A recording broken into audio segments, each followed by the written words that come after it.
Texas ranchers are facing a growing threat, the New World screwworm.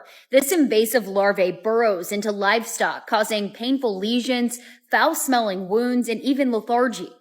It's mostly in Central America, but is now creeping through southern Mexico, and officials say it could reach Texas. Hi, I'm Bailey Bates, a news anchor here in Central Texas. New World screwworm. Governor Abbott announced a $750 million investment for a dedicated screwworm response team, aiming to protect ranchers and the Texas meat industry. It has gone through all of those geographic regions and now is in southern part of Mexico and is nearing Texas. And we are going to face these dire economic consequences. Our industries, our ranchers, people who buy groceries are going to face these dire consequences if action is not taken. Now, there's also some worry that this New World screwworm could also impact the prices of the beef industry. Texas A&M AgriLife says if you spot signs on livestock, contact the Texas Animal Health Commission or Texas Parks and Wildlife immediately. Next up on the FAFO tour, Texas farmers. One day, these farms in Texas had hundreds of workers tending the fields and the livestock, and the very next day, all of those workers are gone. That's what has happened in Texas.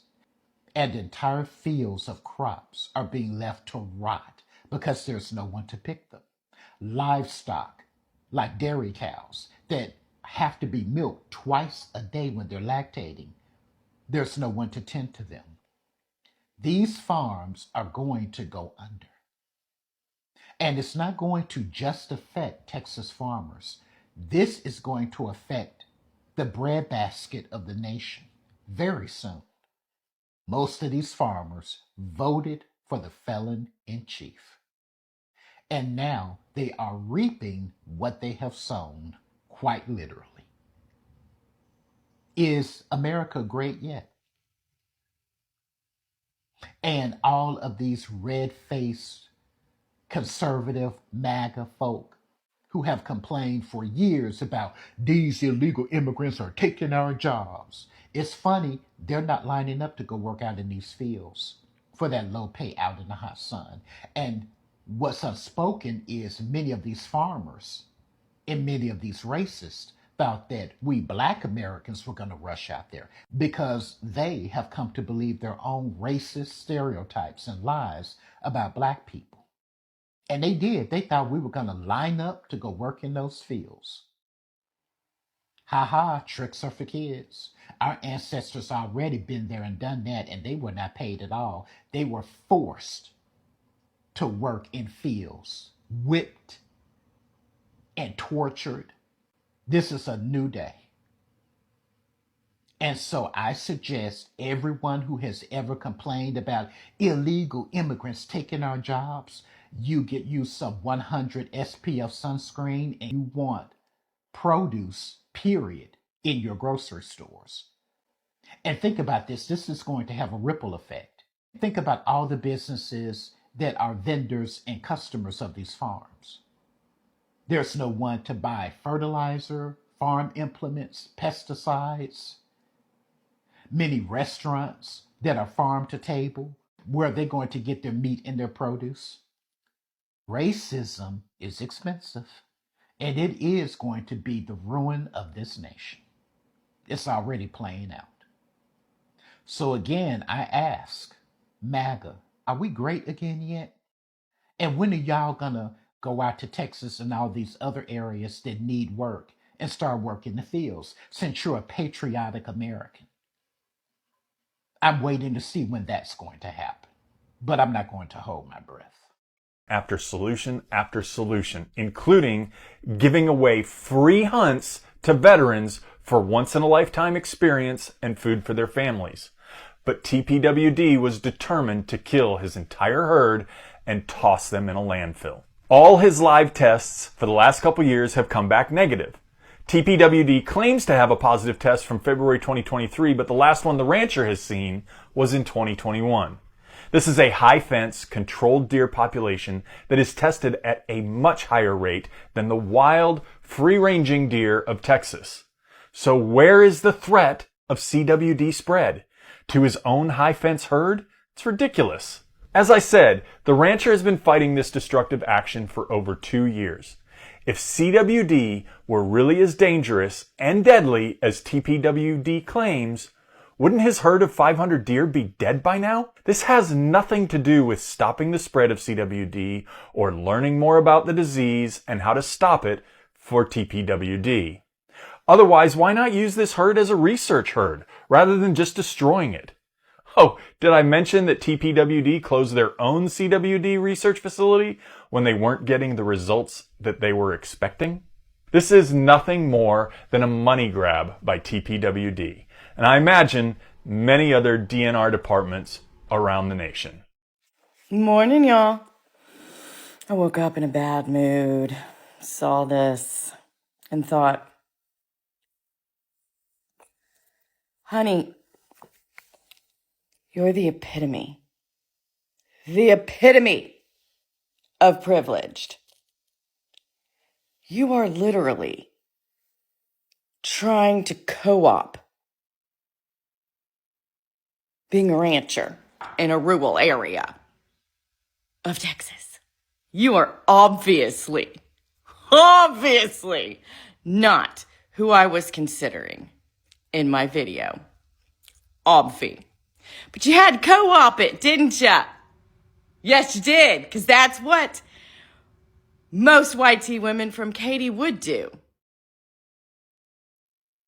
Living in your $1 million mansion right outside of Houston, Texas, where the really rich white tea women live.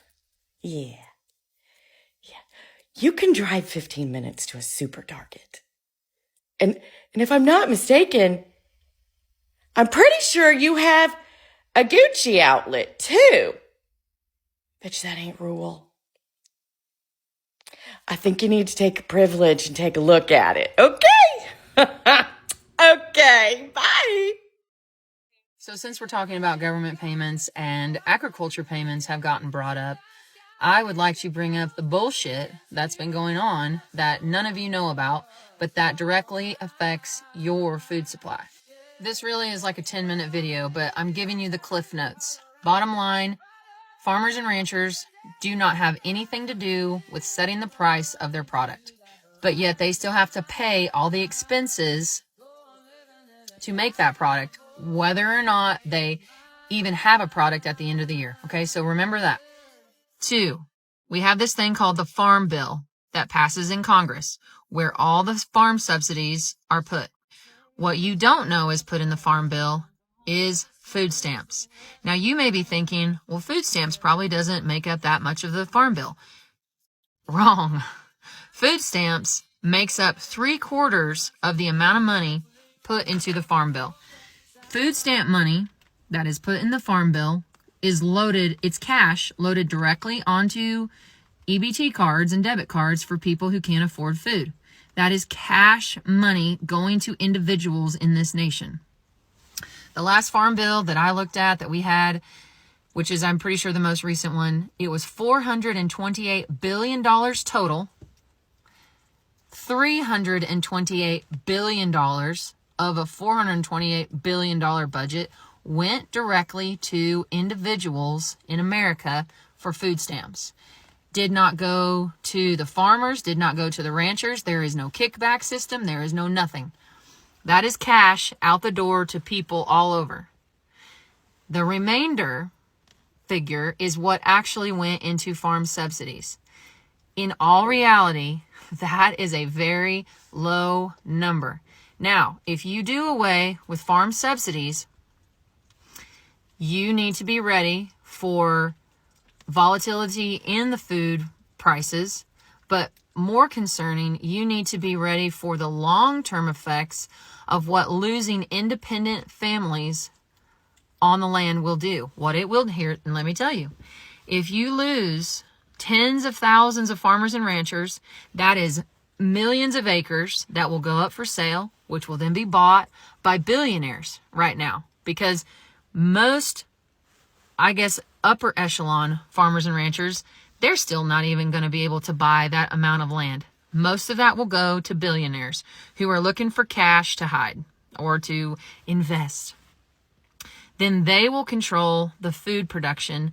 They will decide what happens every year, and your food supply will continue to be controlled by fewer and fewer and fewer people. The amazing thing in America is that our food supply is massively too monopolized right now, but still it's not as bad as it could be. And we need massive reform. We've got so many corporations that need to be busted up for antitrust laws. And we need to have it where if we had a fairer market, there would be no need for farm subsidies. And also, I want to be clear that a farm loan is not a subsidy. That is money that the borrower then pays back to the government with interest and makes the government money, which there's a lot of loans in agriculture. That was a way longer video than I thought it was going to be. But anyway, I'm Claire Dunn. I'm from a farm and ranch. I'm an independent artist, songwriter. I just released a new song. Please go check it out. It's called Cowboy State of Mind, and it's really badass. And follow me for more, and I'll keep explaining agriculture because there's a lot to explain. All right, love y'all. By the way, your food supply is already controlled by too few of people. We have 3 companies who process 85% of the beef in this country. We have another handful of monopolies who run the game on the commodity market, not to mention the Chicago Board of Trade, which I'd like to know how that's constitutional. I'm getting in the weeds here, and sorry, but these are, I'm telling you from a real rancher, real farmer's perspective, not some, freaking fake deal where a multimillionaire comes in and buys land and then, his wife goes out and picks up chicken eggs every day. I mean, nothing against any of that, but they don't know what it's like to be in the weeds, to be an actual producer, actually making the land work for the American people. I'm hoping that they stop it before it does get here. Texas cattle ranchers look south across the U.S.-Mexico border and see a creeping threat. Flesh-eating screwworms that haven't been seen in the U.S. in decades, but they fear the parasitic menaces could be heading north. It's horrific what's going to happen if it gets out of hand. 60-year-old rancher Kip Dove is old enough to remember the last major outbreak of screwworms in the 70s, which infested tens of thousands of cattle. All we can do with the wildlife, if we come upon it, is pretty much put it out of its misery. Now, ranchers in central Mexico are discovering the dreaded fly's maggots burrowed into their cattle for the first time in a generation. And experts say it's more likely than not that the fly will infest the U.S. again. It's an issue that will affect every single person in one way or the other, because when you go to the store to get something to eat, you don't get much to eat without farmers and ranchers. My name is Will Craddock. I'm the manager for the official state of Texas Longhorn herd. We keep the herd around for 2 reasons: to show you all what historic Texas Longhorn cattle look like and to help preserve the breed for many years to come. It's so important so that everyone out there can kind of understand, the history of the agriculture here in Texas and where it's all come from. And, the Longhorns played a big part of that back 150 years ago, because they were the first, cattle in North America and the original cattle here in Texas. And the money from the cattle drives help build our ranching industry into what it is today. From the bottom of my heart, I thank you. We're going to make sure you get a fantastic quality product. That is my whole goal in mind. Because let me tell you why. You're directly supporting myself, my wife, and my son. When you order your whole beef, I'm going to Walmart and I'm buying a month's supply worth of formula and baby food, of little sippy cups, of those types of things. That's what happens when you buy directly from a farmer or rancher. You're directly supporting us, and in turn, we're going to directly support our local community. From the bottom of my heart, thank you. Howdy, y'all. Clayton Tucker, Democrat, running for Texas Agriculture Commissioner. Y'all, we are 300 followers away from hitting 25,000. I am the founder of the Texas Progressive Caucus, secretary of the Texas Farmers Union, and a goat and cattle rancher, including some mini cows. We just had a mini calf yesterday. And I am running to fight these corporate monopolies that are just ruining everything. They're jacking up the price of food. They're driving family farms out of business. They have Beef here in the United States is about ready to go up. It's been going up. We just hit ground beef for the first time in history at $6 a pound. There's a lot that goes into it. I'm not going to bore you. We had 2020. We had followed by years of drought. Now we've got problems with screwworms, too much rain, not enough rain. We've got wildfires, record low numbers here in the United States, and that is driving in tremendous amount of exports coming in to the United States, of exported beef coming in from places like Brazil and Australia. And ultimately, at the end of the day, prices are going up. And ultimately, when that happens, Americans generally do what they do in third world countries. And that's you start moving to the cheaper protein. I'm talking like chicken. Cheap protein. I'm a rancher. I'm sorry. I'm not doing that. You know, it's granted I have a lack of cows and I have grass coming up to my armpits right now due to the amounts of rain right now. I tell you what, that's one thing I will not do. That chicken? Absolutely. I got enough of that cheap protein. That's just absolutely not. We're American. We eat beef here in America.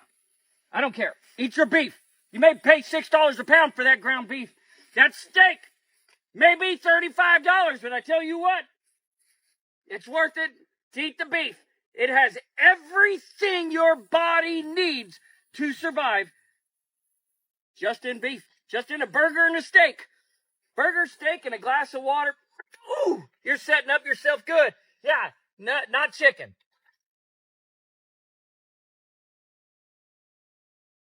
Did you guys know that yesterday a 74-year-old rancher in South Texas got killed by an IED allegedly planted by the Mexican cartel?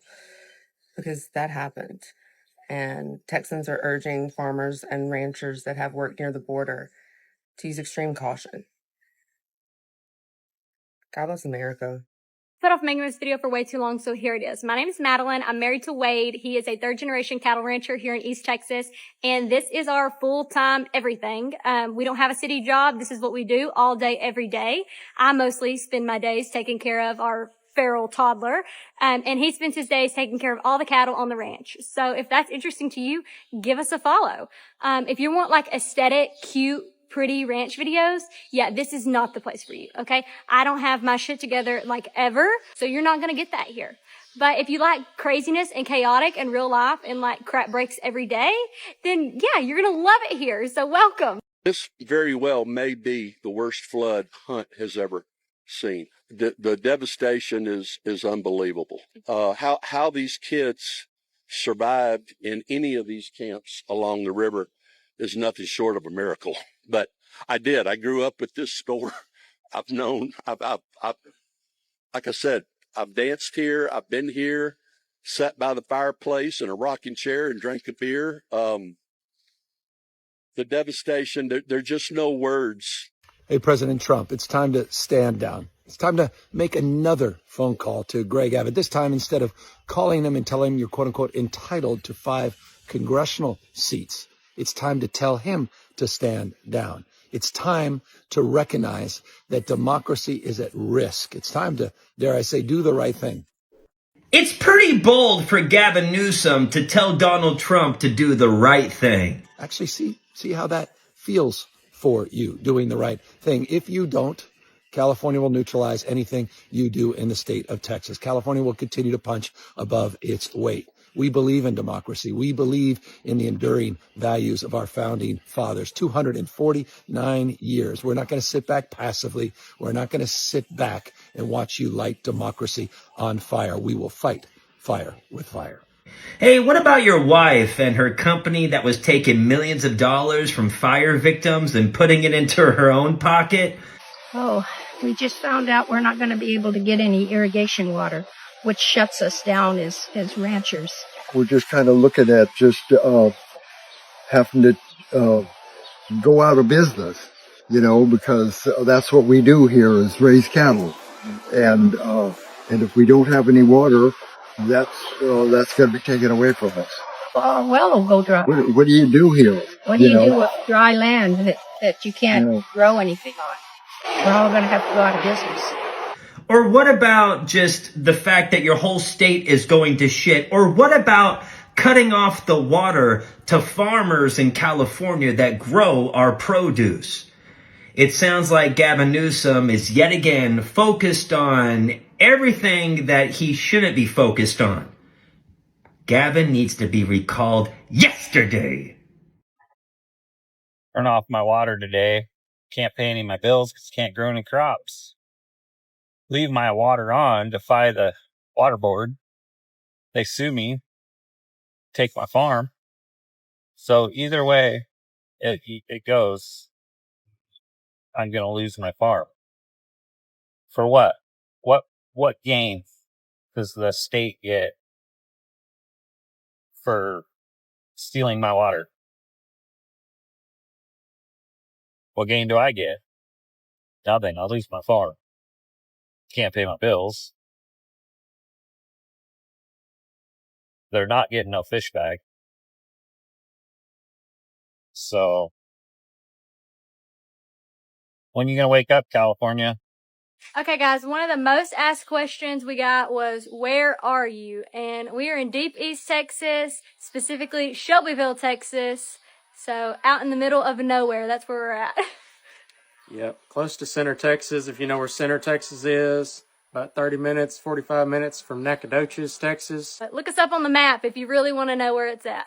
Put off making this video for way too long, so here it is. My name is Madeline. I'm married to Wade. He is a third-generation cattle rancher here in East Texas, and this is our full-time everything.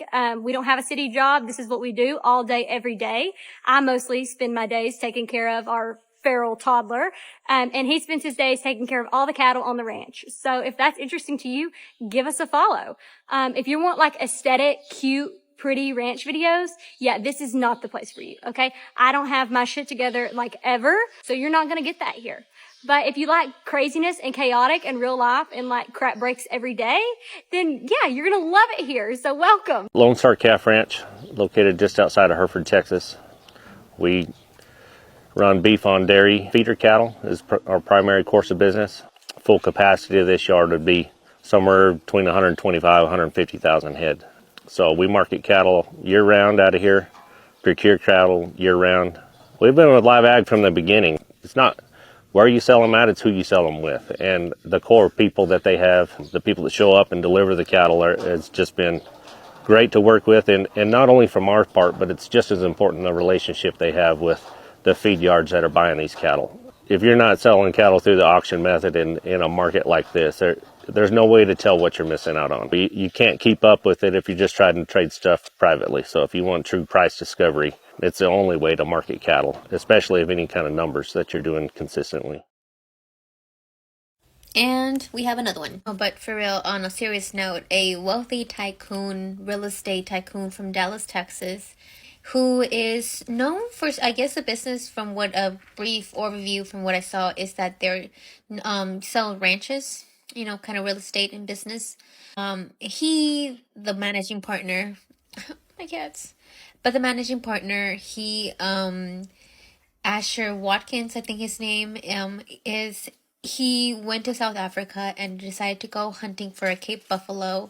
And at a couple throughout the day, like throughout his trip, at a certain point, the buffalo turned back around and unprovokedly attacked him and gouged him. And yeah, you guys now know, he's no longer in this world with us because of his actions. And I mean, I wonder if the buffalo's okay. How many Cape buffaloes are there in the world? How's the Cape buffalo population? It gets me curious, you know? That's what I'm curious about right now. Marketing maven Kimberly Radcliffe never thought she'd trade in the big city for Texas ranch life. How much land do you have? This is about 1,100 acres here. There we go. But she did, joining the family business here at the Caney Creek Ranch. My dad really believed rural America was education. I grew up messing with cows. And some things get in your blood, and it was kind of in my blood. But Wesley Radcliffe had already left country living to become a NASA rocket scientist and an IBM executive in New York before giving it all up 23 years ago. to buy this place in Freestone, Texas. I've had people tell me I was crazy when I told them that I was going to leave IBM at the time and buy me a ranch. They said, but you don't have to do that no more. You have an education. I said, well, I'll use that same education that I have on the cattle. He bought the cattle ranch in a county with the second largest number of Black-owned farms in the country, a community founded on the idea that land builds generational wealth. His sons were into it, but I did not think my daughter would ever be interested in the ranching business. Did you ever think you were going to come back? I did not. I was like, the big city's what I wanted. I liked the fast pace. And I think what became a reality is when my dad bought this place here, because I realized this is an investment. Did you need her? To be honest, no. You didn't? I didn't need her. However, the paperwork side of it, I didn't like a whole lot. And that's what the role I wanted her to play for me. She had a few other ideas, like expanding the business into meat processing, where she saw more growth and profitability. That's when Ratcliffe Premium Meats was born, a company that sells not just their own sustainable products, but hundreds of pounds of meat sourced and shipped from neighboring ranchers to cities across the U.S. I became this model for my community. So that's when I originally started doing nonprofit work, really trying to figure out what their needs were. The biggest barrier is marketing. With her corporate marketing experience and additional education, I just want to say that on behalf of all Texans, for those of you that are coming to Texas and you're like, I was promised hospitality and people would be kind and be nice, it has not always been this way. It used to be that way. But the reason that it's not anymore is because everybody from California decided to make this their home. And so the drivers suck. The roads have always sucked. Let's be so for real. The people suck. The people are assholes. They're never going to say thank you. They're never going to let you in. But it used to be that way. So if you come here, please know that about 20 years ago, it really was that way, but the Californians fucking ruined it. Thank you for watching Great Minds Blacks.